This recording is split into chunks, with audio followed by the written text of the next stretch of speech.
Hi, folks. I hope everyone is doing well. I just wanted to let you know about what's coming up this week. We're getting into the meat and potatoes of the the first major assignment, the rhetorical analysis. So you'll be reading those three sources that this assignment is based on.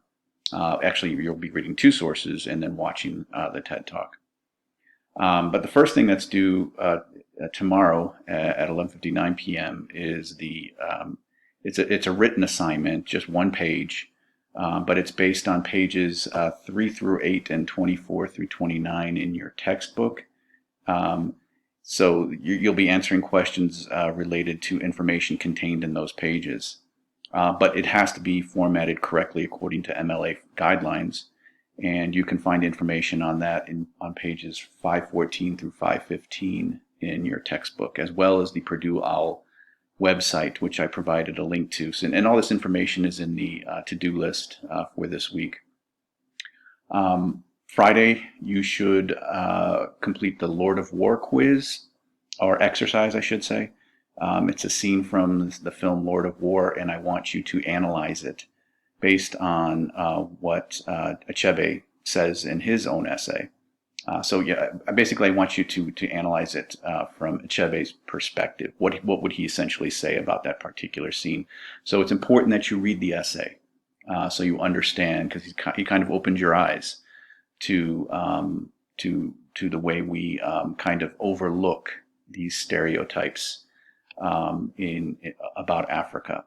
At one point in his essay, he says that this isn't malicious intent on most people's part, and that certainly wasn't the case for the filmmakers of Lord of War. He says it's just it is a reflex reaction, and he says that's even worse than malicious intent, because we just become blind. We just blindly accept it. So you need to read that essay, Achebe's essay, before you do the exercise on the scene from Lord of War. And then Sunday at 11:59 p.m. you should finish the exercise on the Band-Aid video. So you want to read Piper's essay first, because he talks about Band-Aid, Bob Geldof's initiative to help Ethiopia during their famine in the 1980s. And then you should complete the reading quiz 1, which is based on one of those three sources of information, either the TED Talk or the two essays. And it's going to ask you to analyze one of the forms of appeal. Just one form of appeal to apply it to one source of information, either the TED Talk or the two essays, one of the two essays.